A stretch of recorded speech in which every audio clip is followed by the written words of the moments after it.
Vasco e Nova Iguaçu, 1-1. Emocionante, tá? Não foi ruim, não. Foi não? Não, se eu falar que foi ruim, seria uma injustiça com o Nova Iguaçu. Não seria, de verdade. Não tô brincando, não, Nova Iguaçu. Eu vi o meme, se o Nova Iguaçu passa vergonha e empata com o Vasco. Cara, o Nova Iguaçu fez um excelente primeiro tempo, tá? Fez um bom primeiro tempo. Quem imaginaria lá atrás que o Nova Iguaçu iria ser semifinalista do Campeonato Carioca, né? E sendo semifinalista, dando trabalho pro Vasco. Muito trabalho. Muito trabalho. Então vamos lá. Breno Monsef, fala do que aconteceu ontem no Maracanã. Vamos lá, depois do sofrimento contra o Água Santa, o sofrimento de ontem, num jogo agitadíssimo contra o Nova Iguaçu, 1-1, um jogo com 24 finalizações do Nova Iguaçu e 21 do Vasco. O Léo Jardim com 12 defesas, né? Salvou muito ontem o goleiro Léo Jardim. Teve o Payet discutido com Emerson Carioca, já na reta final. Emerson Carioca que foi aquele que tirou o calção numa decisão de terceira divisão. E ele foi suspenso, né? Porque ele mostrou, enfim, mostrou tudo, né? Discutiu ontem com o Emerson Carioca. O Xandinho abriu o marcador para o Nova Iguaçu num lance com mais reclamações de arbitragem. O Lucas Piton empatou para o Vasco já na parte final do jogo. Ontem quase 61.500 torcedores. 61.500 presentes ontem quase no Maracanã para esse empate em 1-1. Vamos ouvir o técnico Ramon Dias. Estava com saudade do Ramon, que tinha tempo que ele não dava coletiva, era só Emiliano. Mas ontem quem foi falar foi o Ramon e ele garante que o Vasco vai passar para a final do Campeonato Carioca. Y saber que Vasco está jugando cosas muy importantes, pero que sea bien claro que tenemos 90 minutos para revertir, no revertir, sino seguir compitiendo como lo estamos haciendo. Yo estoy muy orgulloso del equipo. ¿Por qué? Y los hinchas también tienen que estar orgullosos de este equipo. Primero, venimos de jugar hace 3 días un partido importante donde necesitábamos la clasificación para seguir en la Copa. Pasamos con sufrimiento, con mucha tensión, con mucha presión de parte de la gente, que me gusta, que presionen porque es un equipo grande. Pero también tienen que entender que el equipo hoy podíamos haber ganado por 2 o 3 acciones, pero también podíamos haber perdido, porque ellos estuvieron toda la semana sin competir y tenían una ventaja deportiva. Lo que nosotros la semana que viene la vamos a tener, porque ellos juegan con Internacional y nosotros vamos a preparar todo el equipo para jugar el domingo y que vamos a pasar. Que la gente sea bien claro y que venga a la cancha porque Vasco va a llegar a la final. Tá aí o Ramon, né? Lembrou lembrou muito, né? O Nobá Barra, que ele meteu no ano passado, a gente na época começou a repercutir isso aqui também e acabou que no final todo mundo tava falando, né?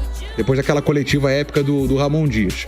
Bom, lembrando a vantagem, o Nova Iguaçu tem a vantagem pro próximo domingo do empate. Então o Nova Iguaçu joga pelo empate no próximo domingo, já que fez melhor campanha que o Vasco e o jogo de ontem foi empate. Então o empate no placar agregado dá a classificação pro Nova Iguaçu. O Vasco tem que vencer o jogo. E o único desfalque, por enquanto, é o Matheus Cocão, que foi expulso no fim do jogo já. E vale lembrar sempre também, o próprio Ramon falou, o Nova Iguaçu joga com o Internacional no meio de semana e o Vasco vai ter a semana livre. Do contrário do que aconteceu na última semana. O Nova Iguaçu teve a semana livre e o Vasco jogou pela Copa do Brasil. Essas as projeções e, é claro, a gente repercutindo ainda esse 1-1 no jogo da ida, meu parceiro Bruno Azevedo. Acho que eu achei interessante, né, essa análise do Ramon Dias. E de que o Vasco enfrentou no meio da semana um jogo pela Copa do Brasil, um jogo cansativo, foi para disputa de pênaltis, enfim, contra o Água Santa. E o Nova Iguaçu teve um tempo livre e agora ele faz uma projeção inversa, né? Já que o Nova Iguaçu vai pegar o Internacional no meio da semana pela Copa do Brasil, em Brasília, e o Vasco vai ter a semana para treinar. Achei essa análise dele bem significativa. Ao mesmo tempo, eu acho que o Vasco passa sufoco de forma desnecessária, mesmo com essa atuação do jogo no meio da semana, hein, Gabriel? Então, eu acho que isso interfere sim, óbvio, né? É óbvio que é melhor passar uma semana se preparando para um jogo do que você fazer uma viagem ou atuar mesmo aqui dentro de casa, como o Vasco fez diante do Água Santa. Mas não acho que só isso também justifique, né? Uma atuação que, como um todo... O primeiro tempo horroroso, né, cara? Classifico como ruim a atuação. No segundo tempo teve até uma movimentação, uma pressão no final. O Vasco só passou a jogar futebol depois do gol, né? Depois eu quero falar sobre esse gol também. quero falar sobre essa situação, né, da arbitragem, que pra mim merece um debate bem específico. Mas o Vasco só passou a jogar futebol depois do gol, né? Pois é, eu acho que a atuação como um todo foi ruim. E acima de tudo, por mais que a gente venha aqui a salientar algumas deficiências do Vasco, a gente precisa reconhecer que o Nova Iguaçu fez uma partida muito boa, uma partida de imposição. Quando um grande, com muito mais qualidade do que o pequeno, se deixa envolver da forma que o Vasco se deixou ontem, é porque também alguma coisa não tá correndo tão bem. O Vasco claramente deixou o meio de campo muito exposto, na ânsia de repente montar uma linha ali com 5 defensores, né, utilizando os 3 zagueiros. De repente o Vasco não tá se cuidando da melhor forma no meio de campo. No primeiro tempo, isso pra mim ficou nítido.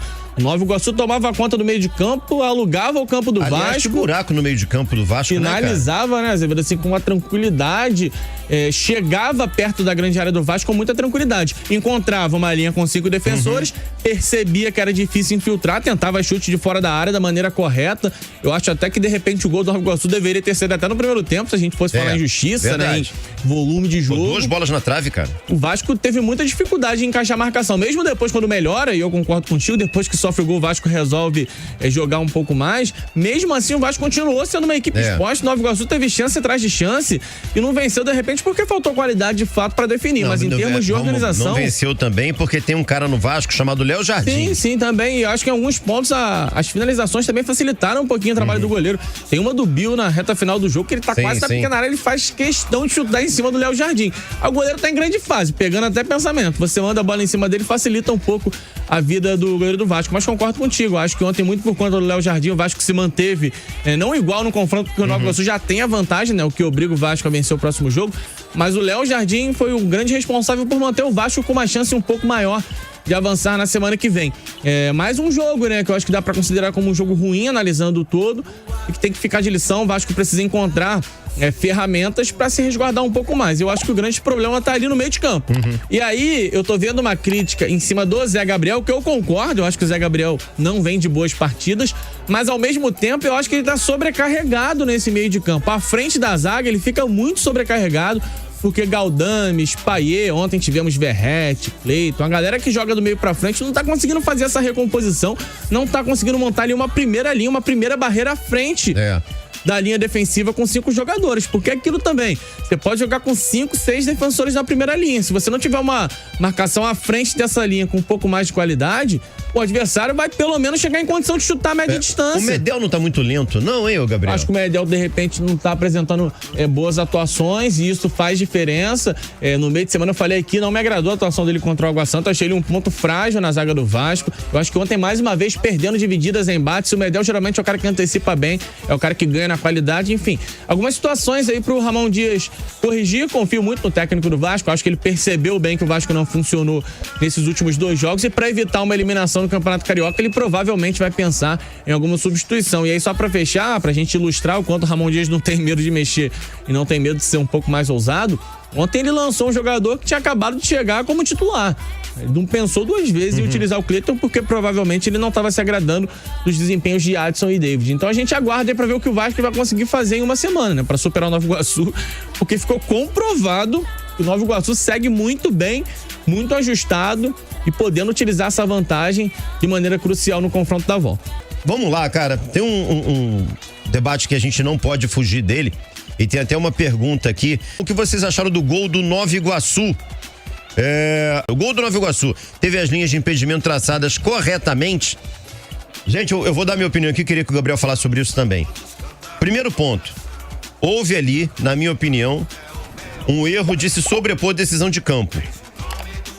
Eu não vou me lembrar agora o nome do auxiliar 1, já eu falo aqui, pra não ser injusto, né, pra dar uma informação correta. Mas o auxiliar 1 levantou a bandeira marcando impedimento. Se você rever o lance, vários jogadores do Vasco param. E aí depois as linhas são traçadas. Eu acho que o ponto crucial para que seja discutido é porque você, na minha opinião... Gustavo Mota Correia. Gustavo Mota, que é um cara experiente, tá? Rodado. Na minha opinião, a linha traçada, se você for olhar, ela não é conclusiva, mas não é mesmo. Não é mesmo. Primeiro ela pega a mão do jogador do Nova Iguaçu e não pega o quadril do João Vitor. E aí, diante disso, você tem uma linha inconclusiva. Cara, se a linha é inconclusiva, a decisão de campo tem que ser mantida. Isso. E ali houve um erro da arbitragem.